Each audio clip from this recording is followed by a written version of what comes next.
Welcome to today's podcast where we explore technology, leadership, and career growth. Today, we are joined by Srinivas Magal, a leader of IoT and known for his strategic innovation and vision. As a parent in the digital age, Srinivas brings a refreshful insight on how technology changes or shapes careers and family. Basically, as a children, we all get attracted to magnets. And I've always used to play with these magnets.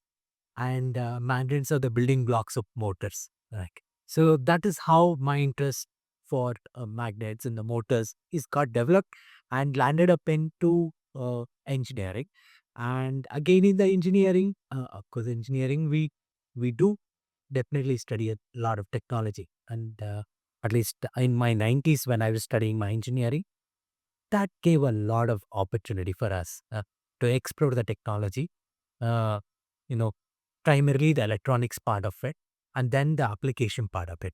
So it started from my primary school with the assets, magnets, and then landed up in engineering. Yeah. I'm sure your parents might not had any idea of what you're doing or what you're talking about. So, what was their reaction when you told that you have a career in tech? So even till date, my parents do not know what I do completely, in the tech world. It doesn't matter who or what they want, what their perception of engineering was somebody who fixes some big machines. The only engineering problem that they wanted me to solve is to fix that antenna, which was on the roof of our home, so that they could actually watch the TV well. That was actually a good engineering problem. Unfortunately, I could not fix it because whatever I thought, my knowledge was also limited. And their tech exposure was very limited, whether it is a radio or a TV, etc. Beyond that, there was not much of a technology exposure. And the engineering problems then, when I think in their perspective and what it is right now, I know and I reflected. Of course, you've come a long way in internet and in technology. Who inspired you to take up this path? So, I have to start with my high school teacher, Dipal Krishna. He actually held my interest in mathematics. So, see, in for any engineering, mathematics is very important. So, held my interest in mathematics. Then, in during my engineering days, I should actually remember two of my professor. One is Professor Mohan, and the Professor late Gopal. Gopal is no more. And what they did, very interesting thing with us. Okay, uh, they actually encouraged us to do something cross-domain. See, I was studying electronics and I did a project in high voltage engineering. So it's a cross-domain at that point in time. It was a big thing. So that is a very interesting thing which enabled us to start thinking on what other technologies exist. That is very interesting thing. The another thing which my professor Mohan always used to say, that as engineers we should always be experimenting, you know. So what he actually enabled was to make those labs, which were otherwise closely guarded in those days, open. That means I can walk into lab at 7 a.m. in the morning and be there till 8 p.m. or so, at least in the place where I studied. So that gave a lot of opportunity to experiment, fail at it. And we have built a lot of components, etc. But it was one part, and at the same time also gave a lot of courage for us to pursue something in this domain. I am very much curious to talk about a very trending topic. Probably you might have seen a viral screenshot of a Gen Z Hmm. employee. I did not. Okay, what does it tell me? So it's something like, sorry, sir, I will be late to office today because I have worked overtime yesterday. So please understand. Bye bye. I can relate. I received a very similar text Okay. yesterday even night. What was that text? The text was something very similar, that he would start late in the office because anyway he has to stay back late because there's some important work going on. I'm not being very judgmental about it, okay? But what I had seen is these Gen Z guy children are they are very negotiating. Their negotiating power is very high. They want to negotiate for everything, very interesting. And that another that is an interesting part. And that negotiation, see, when we negotiate for anything, there are certain things, or rather, the result of negotiation must be win-win. It cannot be win-loser. So it cannot be only one person winning that. So I see that problem. Okay, now this is what I had done, and and that's it. Okay. As a team leader, whom you would like to work with, is it a quiet and very well behaved millennials or the quirky Gen Zs? See, we have no option, okay? See, in any workforce, in any society, we will have all this. So perhaps I come from baby boomer is what they got. And I don't see a major difference between my age group and the millennials in terms of their value systems, thinking, etc. They are definitely, their IQ levels are higher. They can do things quick, fast, and they have certain perspectives and value systems which are very well rooted. And and again, going back to the other next generation of what so-called Gen Z, they are also pretty good and very fast in doing certain things. And uh, they have multiple affiliations. What I meant is, say one Gen Z is super good in coding, and he also is good in doing some reels, or he's also good in doing some maybe recording. All that, they come with that multiple affiliations. So it is very important for us to strike a balance, because the society cannot live without them. So we have to work with the Gen Z, we have to work with millennials, perhaps we also have to work with the age group which is 1 year, one generation older compared to ours. Oh, So variety, and they also exist in the society and in the organization. Founders like our Zepto, they are all Gen Zs, right? And similarly, we will also have millennials like people who started Ola, etc. So you will have all such kind of a mix and matches. I think as a society, we should see how that is going to come, and very feel good about it. And there's nothing wrong in to balance, and there's nothing wrong I going and working with the Gen Z. Uh, I know if he's a CEO, and if I have an opportunity to work, I would definitely go and love to work with them and see how they run the company. Because see, you can't run the company without any of those fundament, without knowing anything radically. You change that, because those fundamental principles of finances are laid down. There are certain fundamental principles, how customers acquisition strategy, whether it is retention strategy, etc., is all laid down. How operation things are done. Of course, you can do here and there minor improvements, and completely uh, do some. You can't completely change everything. That this is, and he cannot hire only all the Gen Z as my employees. So that's nothing.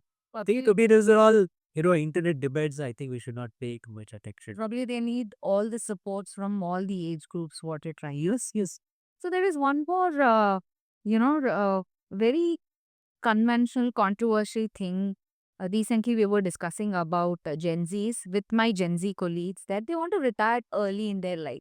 Probably their highest point to work or take up a job is 35. So they think 35 is very old and you should stop working and you should have a slow, relaxed life. So, what do you have to say about it again? Okay. So yeah, I also have heard a very similar things. Uh, s- I don't know what is stopping them to slow down their life. Now, why do they have to do everything in a hurry and finish it by 35, and and spend rest of their life very slowly? And what is the guarantee that one would have their slow down life?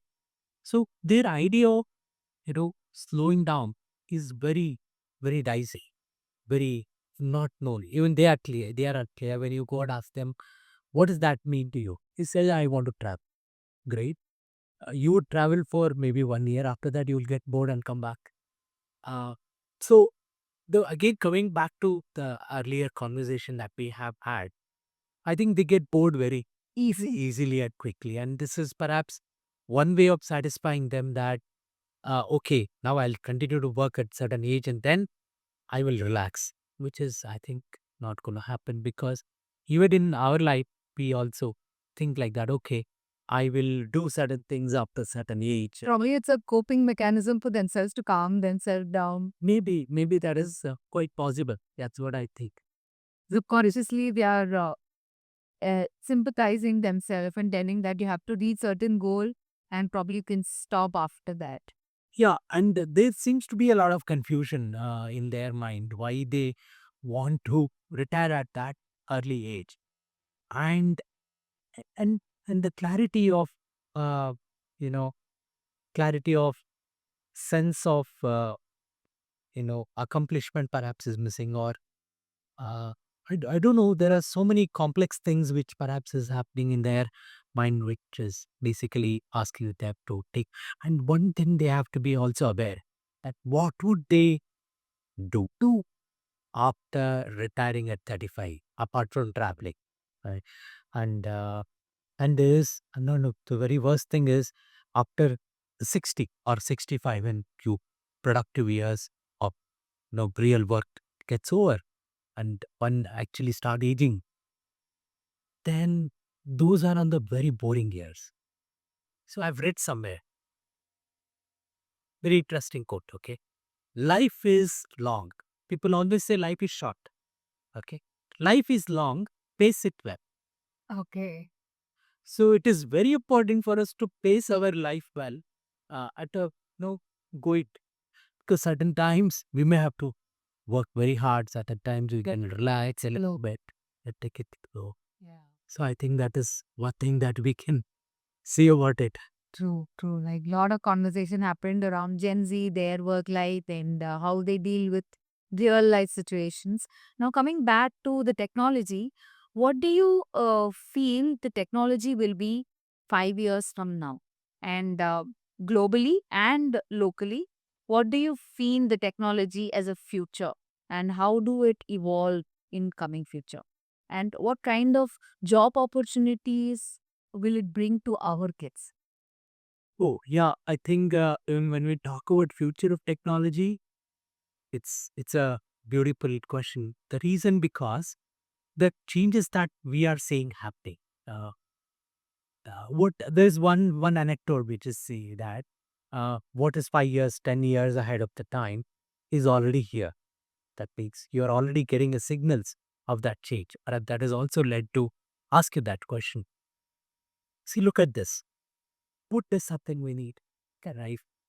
And if you start thinking about what is the future of food or the food technology, etc., or how technology is going to play a important role in the entire food chain, very exciting and interesting because we have to grow more food.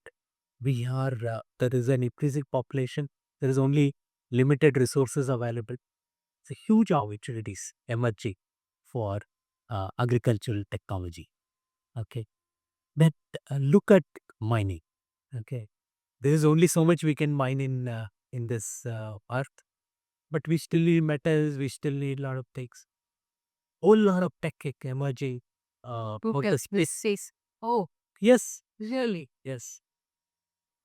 So people are already thinking about asteroid mining. Not mining in Mars or something.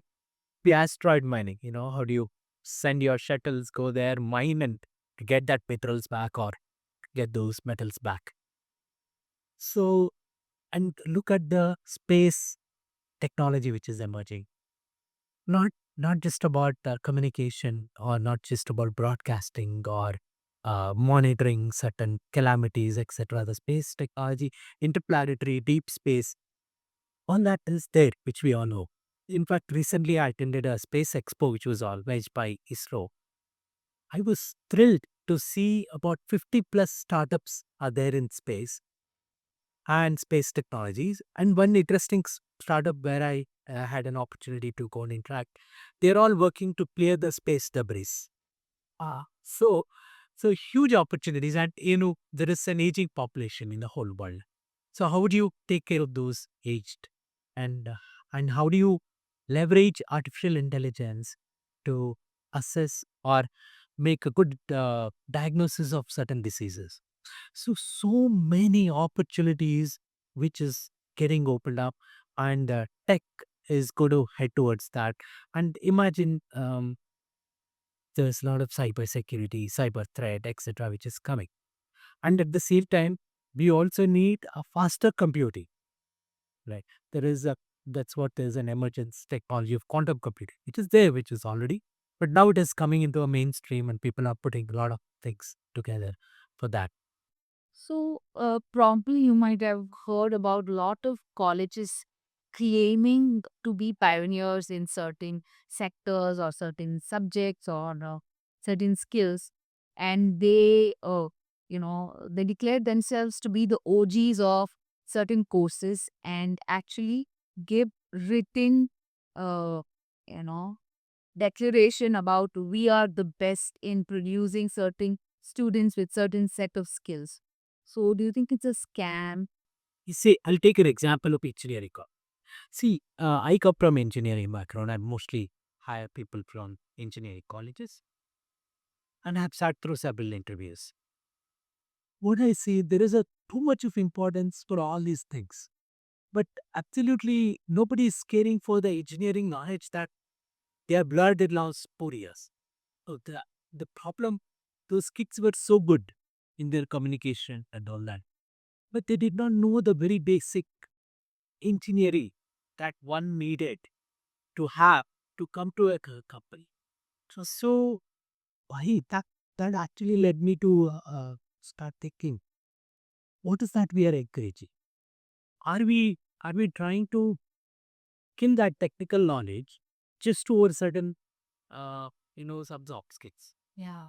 Okay. All they want to do is this interview ready kids. Interview ready kid talk extremely well, but they don't know anything. It really underlying a very simple basics of some principles, some techniques that they have learned as an engineering student. So that was very disappointing to me. That was very disappointing. And another big disappointment that uh, which I actually witnessed was especially the video interviews. So I saw that people rapping, and they are extremely good in typing and all that. I tried to get an answer from Google or some chat GPT and all that. And as an interviewer, I could make out what's happening there because those answers were not natural and not not really coming. So now coming back to developing the skills, I think people need a skills in engineering. People are okay to. I'm not trying to say that. I'm not trying to tell that communication is not important. Of course, it is important. It is important, and we should not be too much giving emphasis on that, and actually killing the real engineering talent one has. And yeah, that's what I my take on it. Three important skills according to me. One is the bats. The second one is language. The third one is thinking skills. One has to develop because creativity will differentiate us from machines to humans. And what this thinking will actually uh, provide is not just analytical way of thinking. It also gives element of empathetic thinking. So that empathy, more and more empathy, compassion, those we will have to start developing, start practice. Probably we acquire more of social emotional skills, with that thinking skill. Yeah, absolutely. I'll give you one scenario. When we have a lot of these autonomous drive, today, let us say, we are driving, we are hiring a taxi to airport, and we are going, and we develop a conversation with driver. We are having a conversation. We have some nice time, know each other, and say bye bye and go on. Tomorrow, if it becomes at ours, there's no driver or anybody, and we are alone, and you're also bored of watching all this consuming media and etc. What would we do? We may have to hire a humans just to have a conversation here.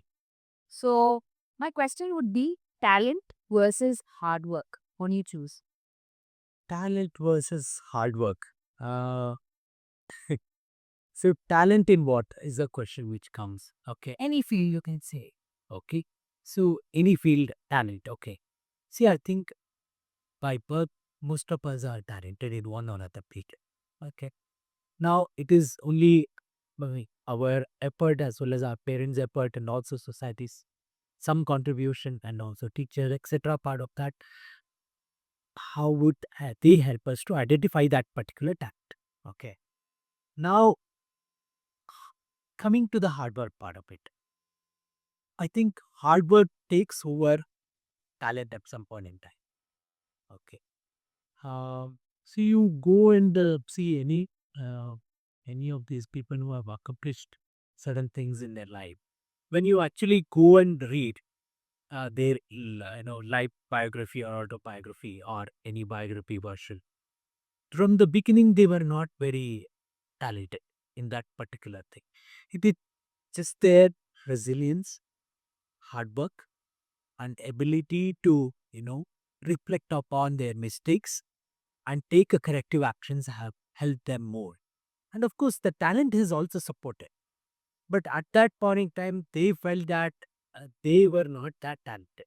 So it's only the other traits actually help them. Even uh, you look at any great people. For example, talent without hard work, I make no sense. Make no sense, and it will die over a period of time. Yes. Do you get these special tech requests from your kids to buy? Yeah. Oh, stupid. Or the first on the list is iPhone. Okay. Then second one is iPod. Ah. Then the third one is laptop. To MacBook. So there's one joke, no? iPod, iPhone, iPad, then iPad. Then that is well, this is mostly the request. I mean, they had to build those ecosystem around themselves with everything connected to each other. They will starts with the phone and rest follows. Response, yes. Yeah. So, what was the most interesting one you bought for them, and what was the expensive one you bought them? I mean, I'd say both are same, interesting and expensive. That was one MacBook we recently purchased. Why it is interesting? Because it's very user friendly and more secure is what everybody says. And the other one is expensive, that's the best. Okay. So, since we are talking about kids, let's come to a very fun and tough part. Sure. As a parent and for a kid as well, the teen part of their life. It's very difficult for a parent to handle those teen kids. And of course, teen kids are struggling with their own issues and own ideologies. Of course, it's very difficult for them to navigate that case. So, being a teen father, so how do you deal with a lot of tantrums that they throw at you and their mood swings, unpredictability? How do you deal with all those things? Hey, it's actually a tough question, I would say. So I don't know whether I have dealt extremely well or not, but I have dealt as a parent. Right. So, but when I think back, when I was a teenager, perhaps a new teenager, I don't even recall doing any of that. Okay. Or I don't know whether our parents cared for it. Nobody would give a shit about what you will do. Yes.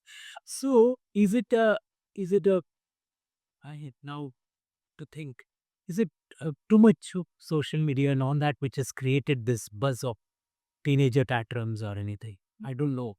Uh, I think we should not be paying uh, too much weightage to that teenage, because every phase of life is important. Uh, so when you actually go back and see, when we felt that their childhood was most difficult thing as a parent, but we cherish that most, and so all that is very good things. Uh, so every phase is important. Why so much of importance is given to teenage is what I thought.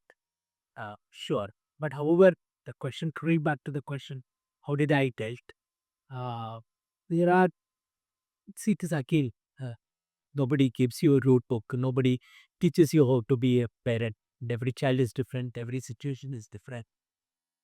At certain times, I think just listening has helped. Uh, just listening without anything. But very difficult, right? I mean, without just listening, without, you know, giving any advice was a bit very difficult thing for me. But that has helped. And the listening is helped. The certain times I think I confronted as well. Because I felt that was needed. And because I was not clearly distinguished between it's actually that hormonal changes or that is causing that, or they wanted to get something done. And that's why, say, they wanted a phone, but they are throwing a tantrum for some other reason. The underlying root is something somewhere else. But at certain things where I was having such doubts, I've confronted them. Oh, it's very funny, Ikrin, that you want to bring it on this podcast. Those mood swings or unpredictableness or throwing tantrums, maybe your daughter or son. Think.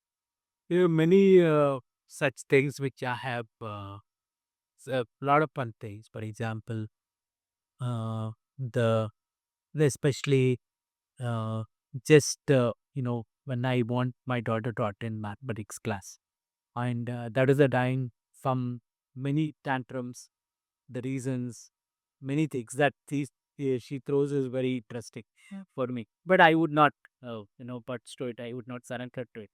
I would still what Just do it and do what I will says. told. I acknowledge all that, but attend nothing. Okay, that's a easy way to solve the Yes. issue. Yeah. Okay. So tantrums, mood swings, other side. They're rebellious by nature. You ask them to do something, they do the opposite of that. Yes. So again, that's an issue. How you deal with that? We will tell the opposite things. So they do the right things. But I believe why they become suddenly rebellious, when I think about it, is they feel that we are coming into their space. We are intruding their space. So I'll give a simple example. So I see when it's horrible to enter my children's room. Okay, you would find clothes everywhere, everything in a mess. But they are very comfortable, Tika. And they think that is how their stage is should be, and that is what it is. And moment I try to set that in order, uh, they think that I'm very obsessive, compulsive, absurd things. That maybe that is the reason why they want to rebel. Okay. And if we are okay with that, if we are comfortable with that, let them. And I'm sure over a period of time they would also come back and correct on that. For example, when the child gets these crayons and everything, they start writing. No matter whatever you try to do, they continue to write.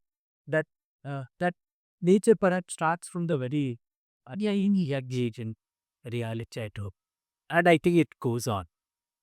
I think even as adults, right? Yeah. I do call my son as a rebel star. Rebel start. Anything you ask, it's the opposite of that way that leader. And I think nobody likes to be inspected. That's what I think. Even I don't like to be too much instructed. Maybe we'll also try to. But it's art for, is it? That we try to give them too much of gyan or instructions. That's why we're rebel. Things. I think. So, Yeah, I think we try to. No, they are already bombarded with information, gyan, and other from everywhere. And I think the least that they expect is from their parents.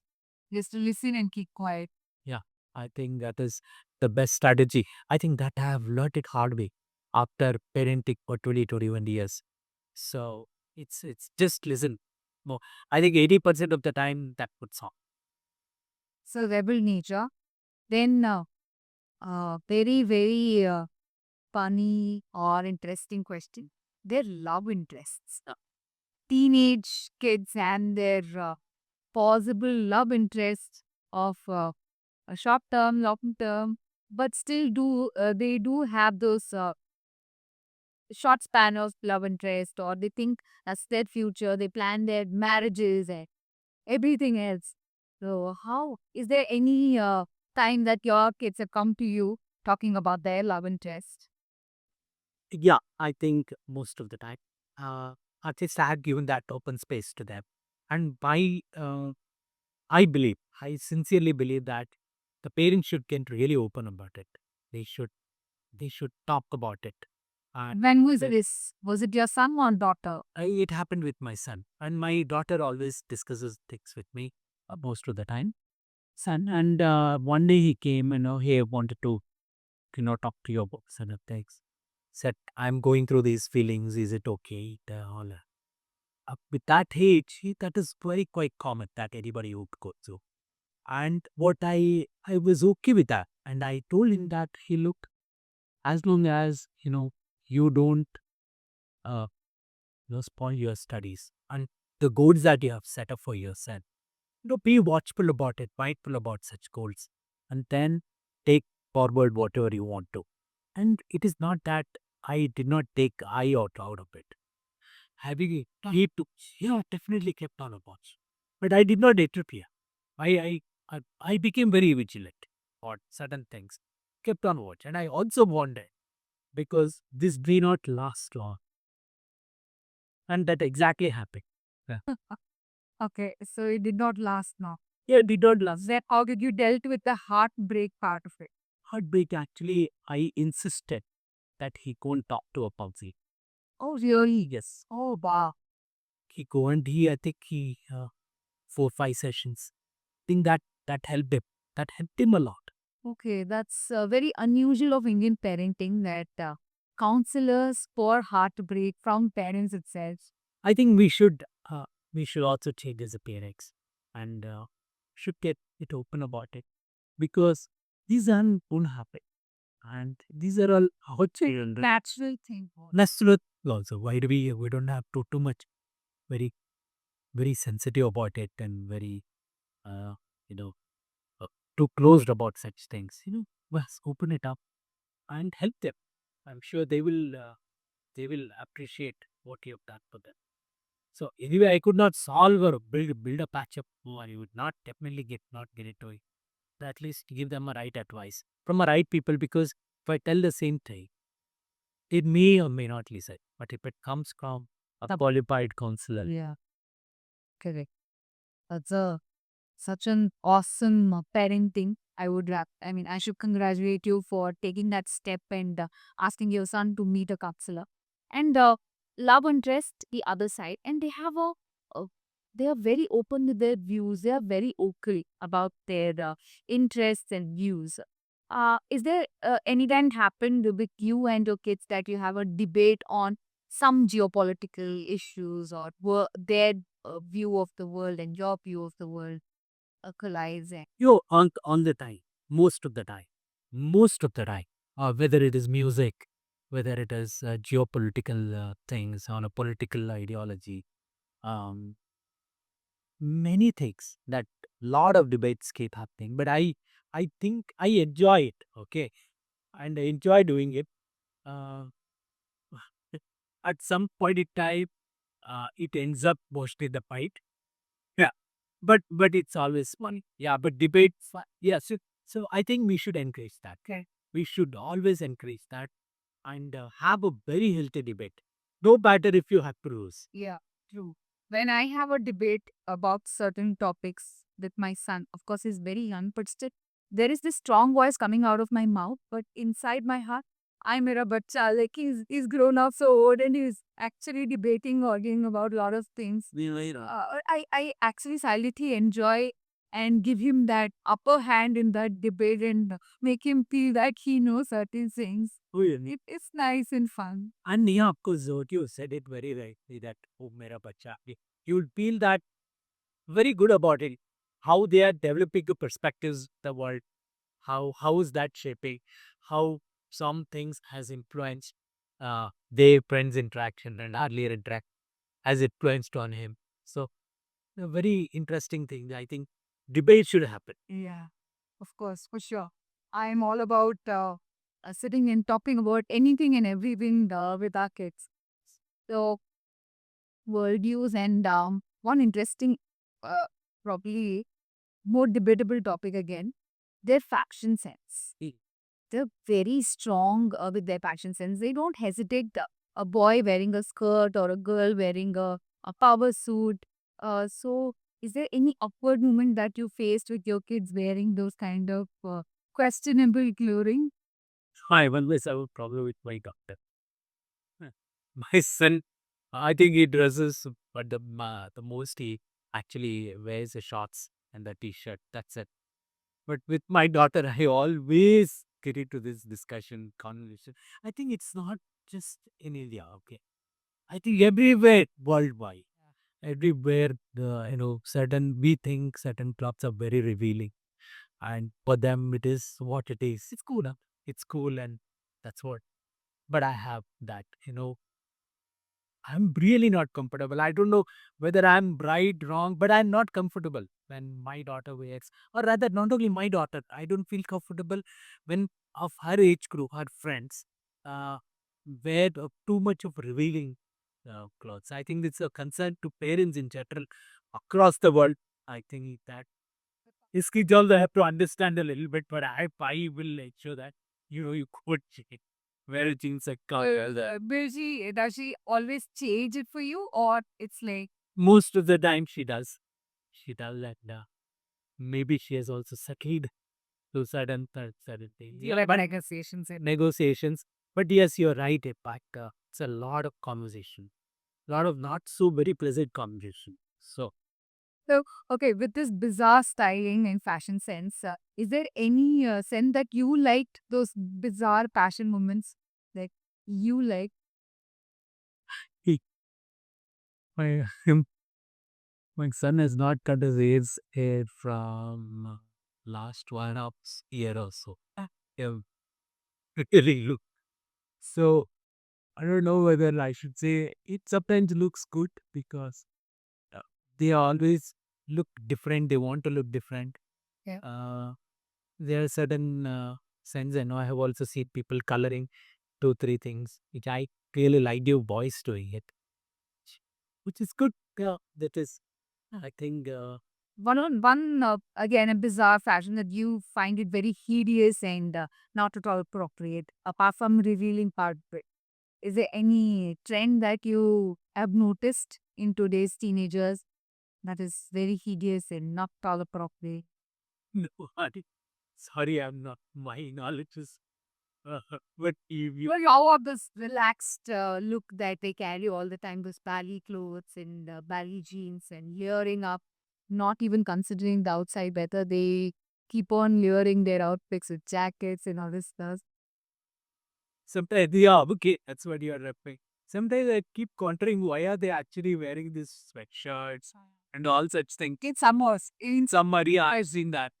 And the most, sought after uh, the thing from my daughter at least is the all these hoodies.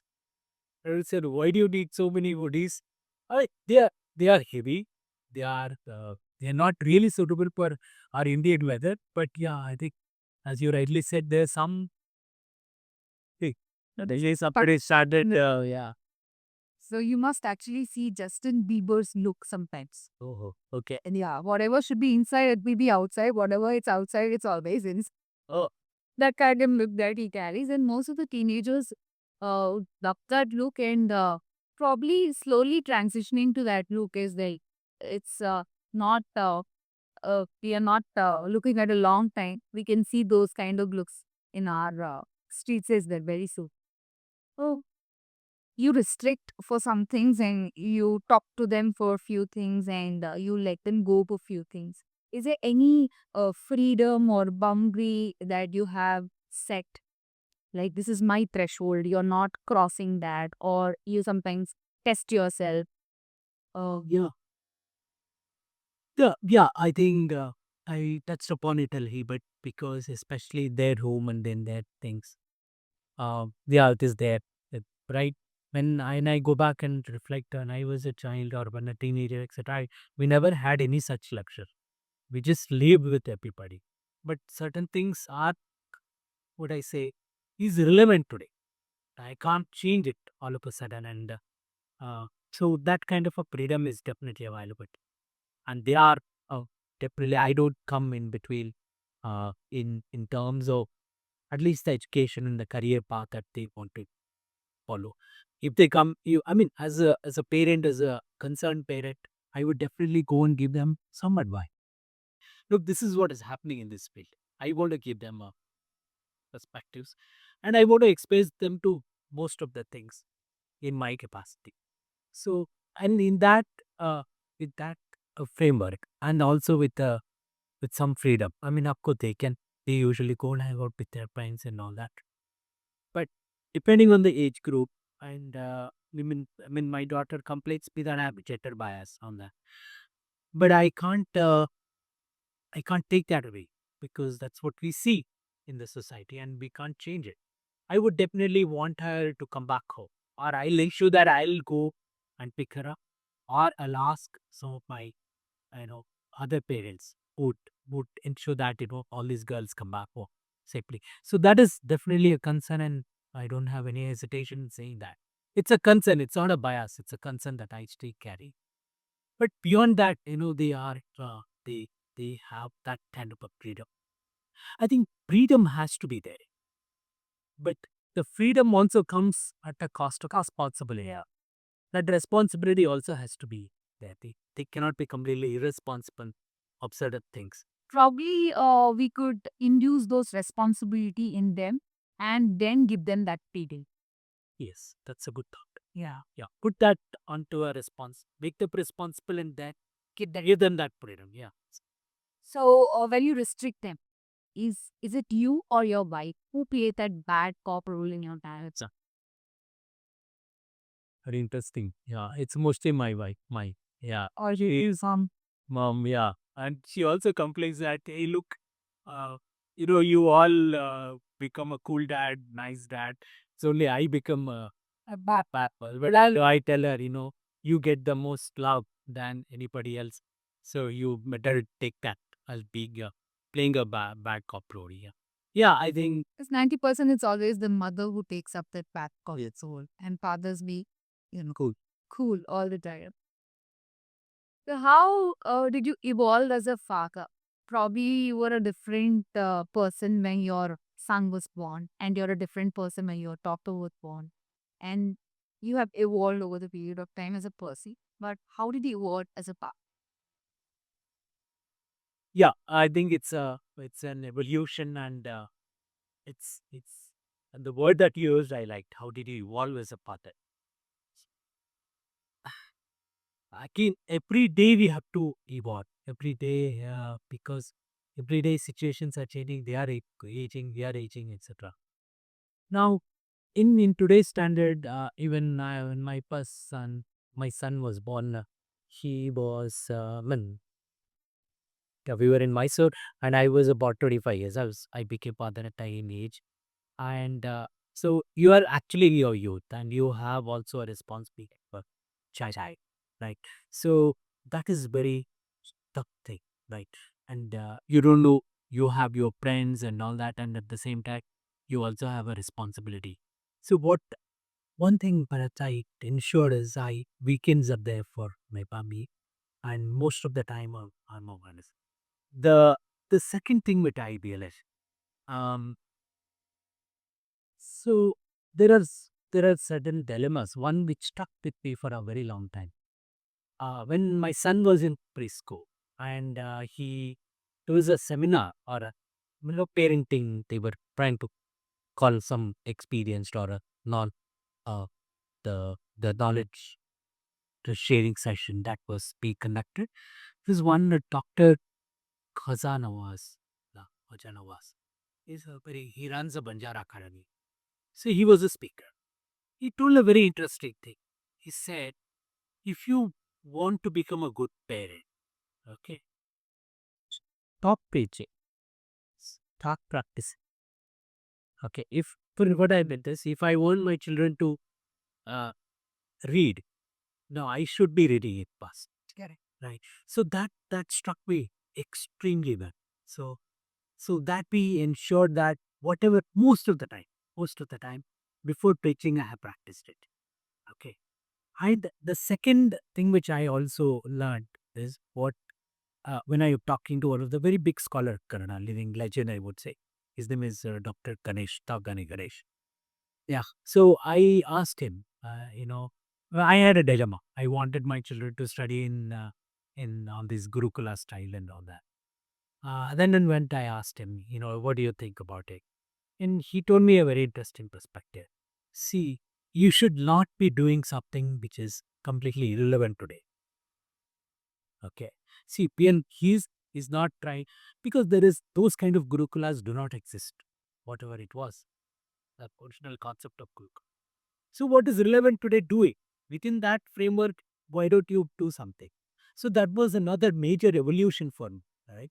And within that frame, within that available options, right? We made them to study the normal schools and etc. So that is a very important thing. That was an evolution for me because I was completely in a different zone of thinking. Then let's see if I certain things which I like to do it, passionate about doing it. So and I want everybody to also learn more about it. So it is also because my responsibility to ensure that I convince them to come along. Say if I'm going on a trekkie, it is my responsibility to convince them. See, not that I have successful in everything. I have failed because I could not convince my son. He did not come with us for any trekking because he wanted to do something else. But definitely my daughter started enjoying it like that. The reading also. When what had happened in between, I stopped reading, and I had a good habit of reading, but I stopped reading in between. But then I started buying book. I started reading. Then they started seeing it, and they exactly emulated. Started emulating. So many such things. For example, when I got associated myself into some cultural event. Uh, so, for example, I became a committee member of Rajarajeshwari Cultural Association, contribute there, go and work in their programs. Yeah. I see that change coming already in my children that they are trying to contribute to certain organizations. Which is Like, as you evolve as a person, you always have purpose. absolutely, absolutely. And one thing that we should be very mindful about is whether what kind of message that I am trying to tend to my family or at least to my children by doing all such things. So, Very, very true. So, you spoke about how you evolved as a person and how you evolved as a partner. I want to know that one major change that you made in your lifestyle that made you become that super dad. no, I don't call myself as a super dad because see the result is very long about. You don't know what is the definition, Rakesh. I don't know what is the definition of super dad. Uh, see, we idea of as a parent and the duty of the big parent is to have your children healthy and at least and have a good ethics, good principles, and also humility. Humility should be there. There's a certain basic quality. Beyond that, I think whatever they study, it is up to them. Whatever they become, it is up to them. So from that sense, as long as I practice again, I won't be able to instill that. That is one thing which I'm very sure about it. So super dad, I don't know whether it is really anybody can call themselves as super dad because some of the great people, we have history. For example, uh, Mahatma Gandhi, look at us. He was a great man, but Not a great dad. yeah. So how do you say that? So it's become not a what was Yeah. the Ganga? There was no problem at all. But yeah, right. Then similarly, you see, we have a great example of Krishna. Krishna has not seen his father for ages. He grew up in somewhere else, you know. Somebody adopted as a adopted parents, and then he meets their parent after a pretty long, after a very long time. So, but if you look at his, so to whom do you put the credit? So, okay, so I would still recall this Khalil Gibran's great poem in his Prophet book. Book the title of the book is Prophet. In that, there is a chapter on children. Uh, so he says, children, uh, they just come through you, not from you. From you. So beautiful analogy. And you say, let them flourish the way they want to flourish, and don't try to too much interfere with their life. Actually, that thought, and to second that and add something to that, there was one thing that I was probably sometimes I was obsessing about my son a lot. Pete is not eating well or he's falling sick. I used to obsess about every little thing. One change that made me as a calm and a peaceful mother was understanding that, children comes through you, not for you or from you, and the duty as a parent is just to provide and protect. So I stuck with those two things, and all I do is I provide and I protect and make sure he's in a good company, and rest all led to his fate. So that made me a calmer mom. Yes. Yeah. True. Let's see, look at you. The lot of these teachings of Mahabharata, so is right. So how much of Dhritarashtra struggled for his children. So ultimately they Now what happened? Nothing. They didn't get any. just have to provide and protect there. Yeah, whatever. Whenever they are of that age, which they need to be nurtured, protected, of course. And beyond that, his he will grow. So we got a lot of insights about how you navigated your fatherhood and your tech journey, and a lot of stories that we got to understand. So you're a busy man and two kids, demanding teenage kids with a personal like. How do you balance all these things? What is your center of balance? Center of balance is a very strange thing in today's world. Why? Because the work is demanding. And one only one nice thing is my children are home. That means they don't demand a lot of my time. But at the same time, I also have an aging parents at which we all live together. So I think the best life balance would come when we all live together, uh, because there is one or other things. And I should also be very thankful to my wife. What happened uh, when we when we married, and we decided that she would not work. She will stay at home, and I will work. So I think that is one of the best decision I feel that we have made. That has immensely benefited for our own self. You know. Uh, so that is what I would go back and say. Perhaps she's the one who balances it. Well, dad, I doing it. No, sorry. Very nice.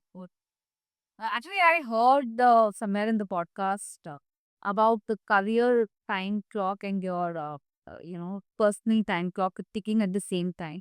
When you're at your peak of your career, your family starts and you get married and have kids. And when you are at a high point of your career, your parents are aging. You have a husband who needs you, or a wife who needs you, kids who needs you, and altogether again you get old. Finally, you don't have that proper timing where the timing is right, and I have to achieve it at this point of time. So it's always the hustle that it choose it as it comes and go according to that. Absolutely, I think it's always a hustle, and I think we should find that meaning. And again, if I have to quote Viktor Frankl, he writes very beautifully.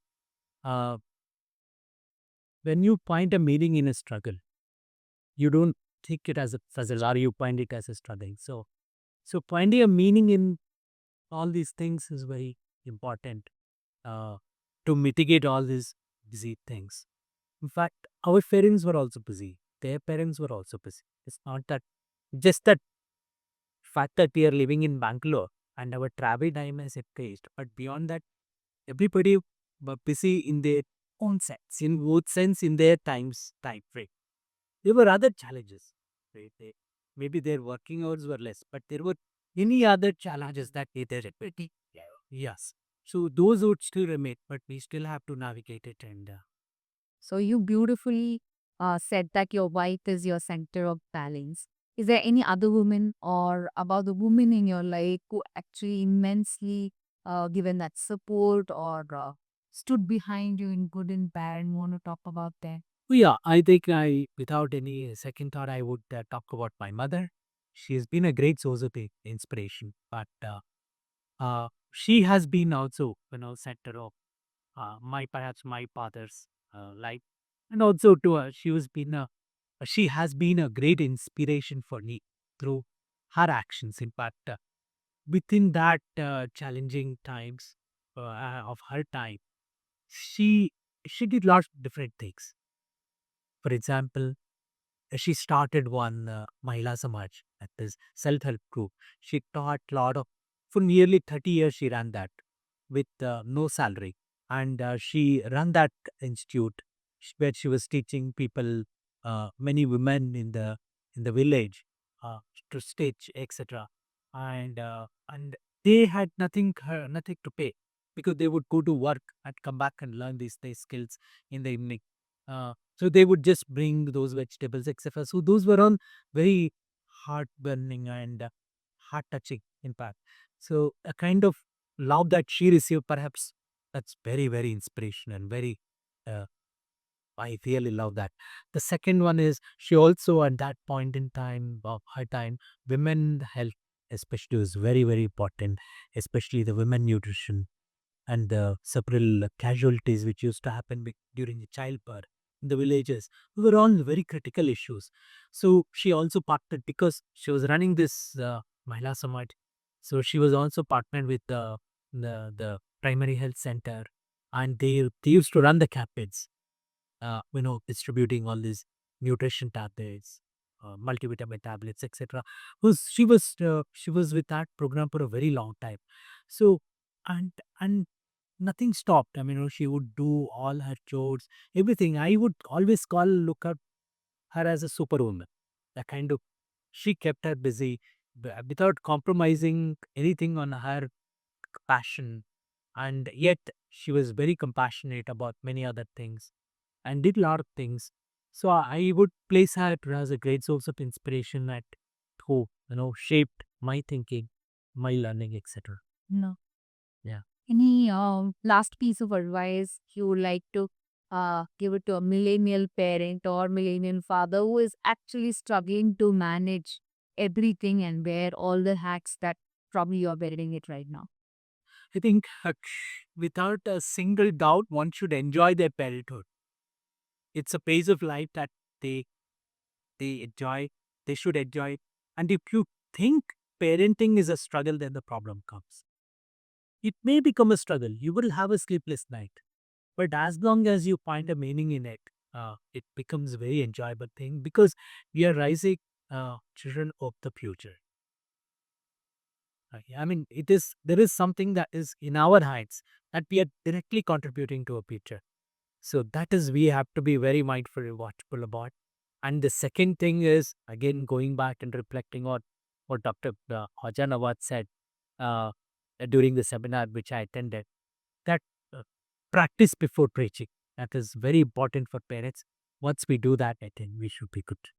That's a wonderful piece of advice that you gave it to all of us. Thank you so much for being here, taking us through various stages of your life and giving us all those insights about IoTs, tech space, how to navigate teen kids, parenthood, and probably quoting one of some of the most interesting stories which has happened in your life. Thank you so much once again, and I hope you had a lovely time here too.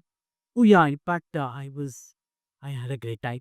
First of all, thank you for inviting me to your podcast, and what you are doing, putting together is very interesting thing. I've seen you for last few years. You're very entrepreneurial by nature, and I wish you all the best. And I'm sure, bringing a lot of people, very common people. I'm not any known anyone, but if I have shared some my life journey, especially the parenting journey. And if you have found that interesting and insightful, I'm very glad and thankful for that. And I wish the very best, and let this podcast flourish for you. Thank you. Thank you so much for staying with us till the end of the podcast. If you like the podcast, do consider subscribing us, leave us some reviews, and if you feel that it can help some of your friends, do share it. Do comment us below whom you would like to see in our next podcast.